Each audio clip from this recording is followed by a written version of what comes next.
Namun setelah terjadinya kerusuhan, pengrusakan, pembakaran, dan penjarahan, mereka akhirnya sadar bahwa berbagai aksi kerusuhan itu terjadi lantaran dipanas-panasi oleh sejumlah provokator.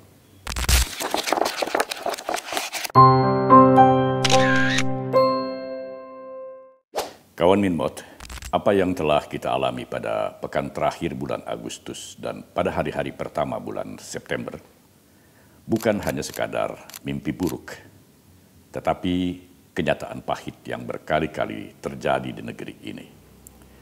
Kerusuhan, pengrusakan, dan penjarahan telah menjadi istilah yang sangat akrab di telinga kita untuk menyebut aksi-aksi kekerasan atau brutalisme yang sangat jauh dari nilai-nilai kemanusiaan dan nilai-nilai Pancasila yang menjadi dasar negara kita. Dan aksi-aksi kekerasan itu dilakukan oleh orang-orang Indonesia sendiri yang tinggal di negara ini, meskipun mungkin pengendalinya berada di luar negeri.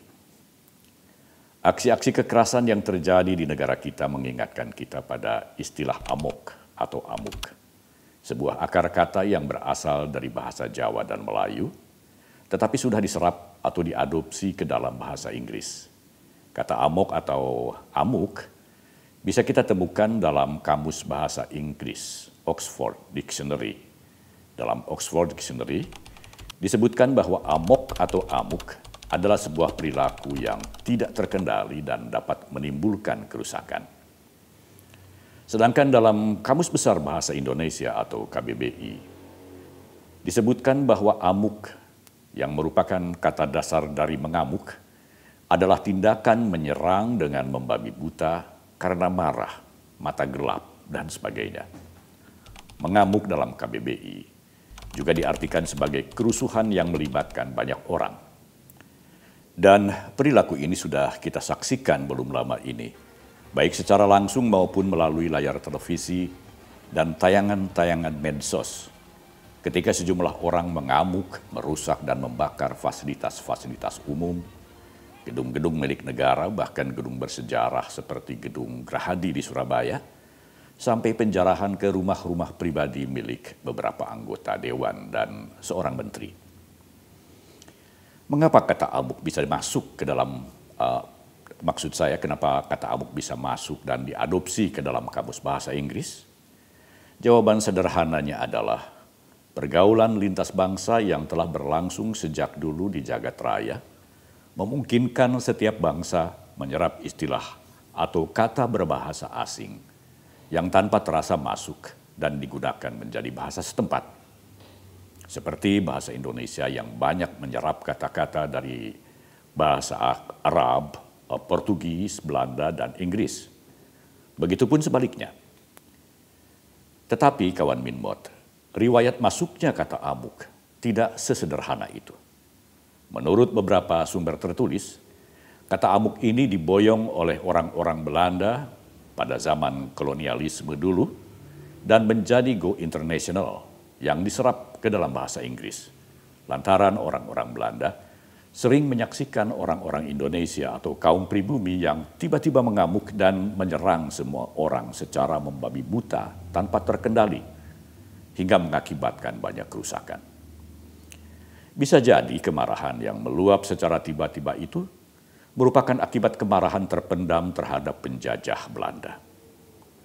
Namun orang-orang Belanda bingung karena mereka tidak menemukan istilah yang tepat guna menyebut perilaku tersebut dalam kosakata bahasa Belanda.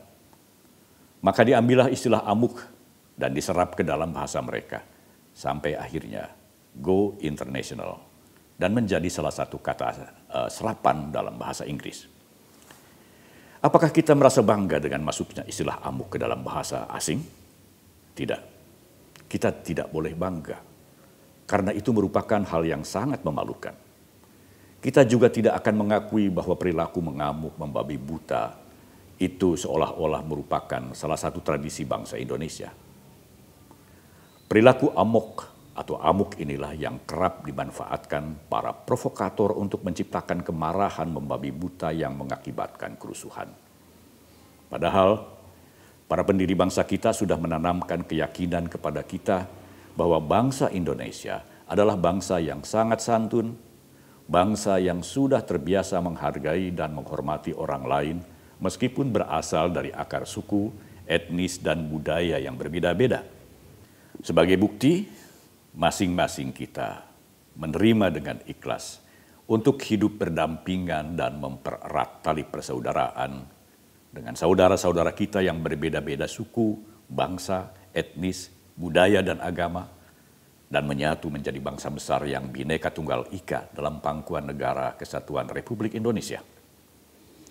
Dan kita semua tidak rela jika kesatuan dan persatuan yang sudah terpelihara selama 80 tahun ini menjadi rusak akibat nafsu serakah dari sekelompok orang yang tidak mencintai negeri ini.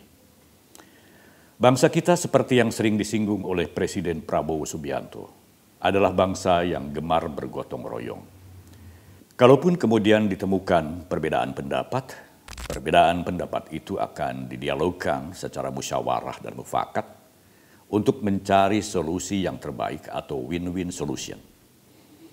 Hal itulah yang juga kita saksikan setelah kerusuhan mereda.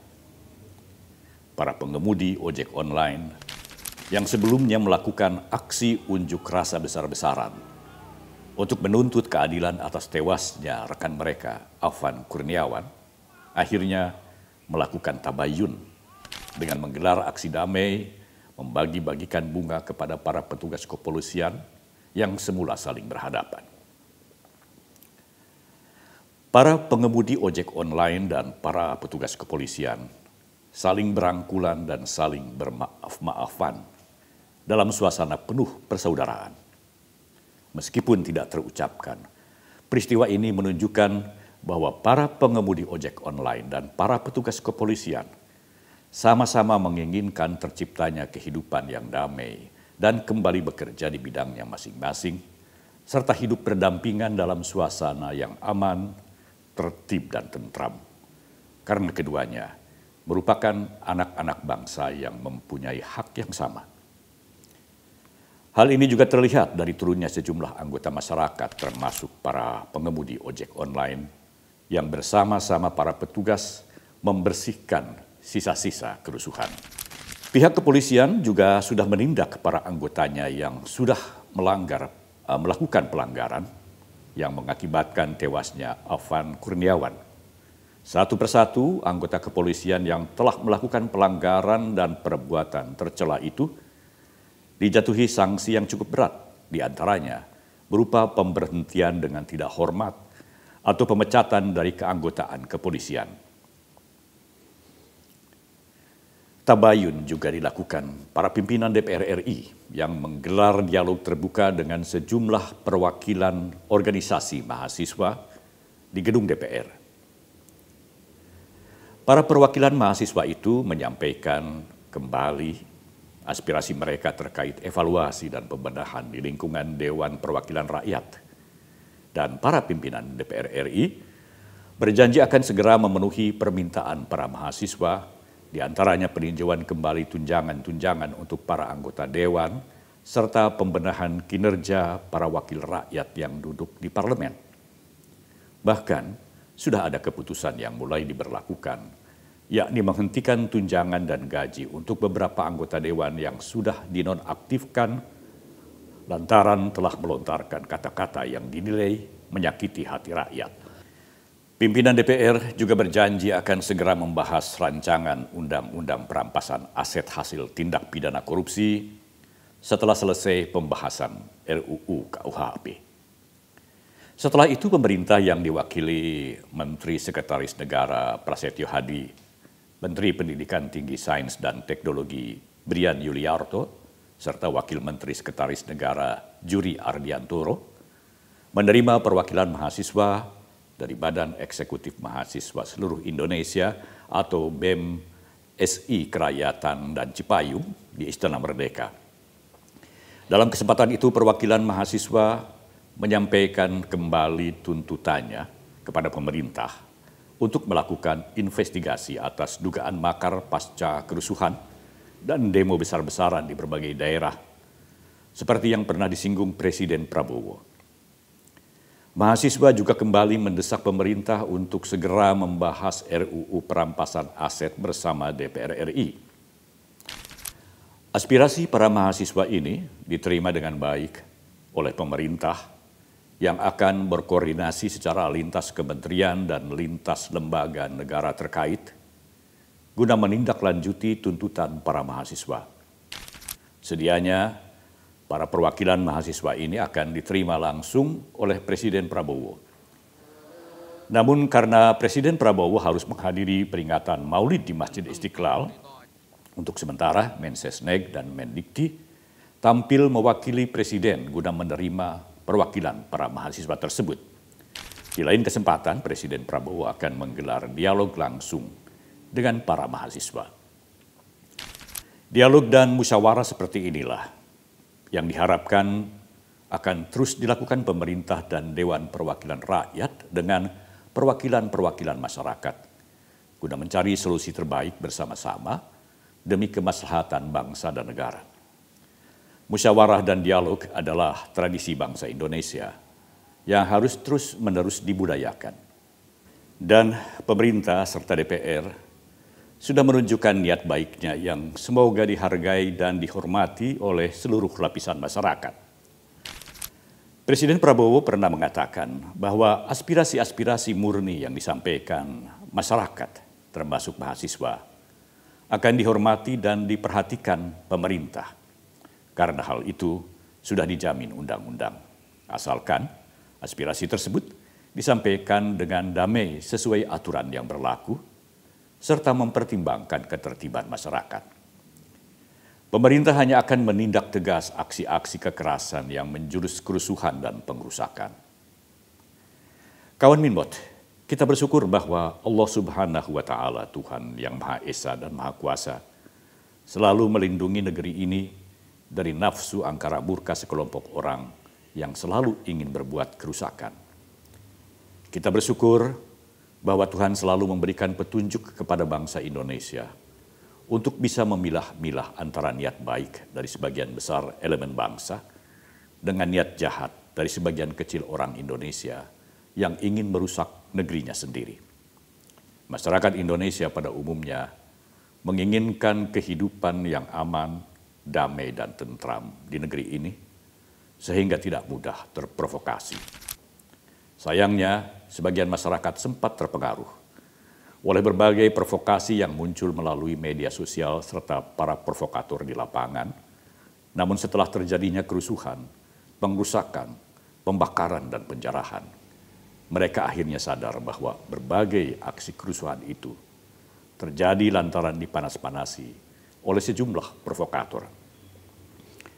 Tuhan masih melindungi negeri ini karena di negeri ini masih banyak orang baik. Semoga situasi yang kondusif dan kembali aman dan tertib ini akan terus berlanjut berkat kerjasama seluruh elemen bangsa. Sampai di sini dulu. Terima kasih untuk Anda yang tetap setia menjadi subscriber kami dan Anda yang baru mensubscribe kanal kami. Pun terima kasih untuk Anda yang selalu memberikan like, share, dan komentar. Sumbangsi Anda sangat berarti bagi kami. Salam Minbot.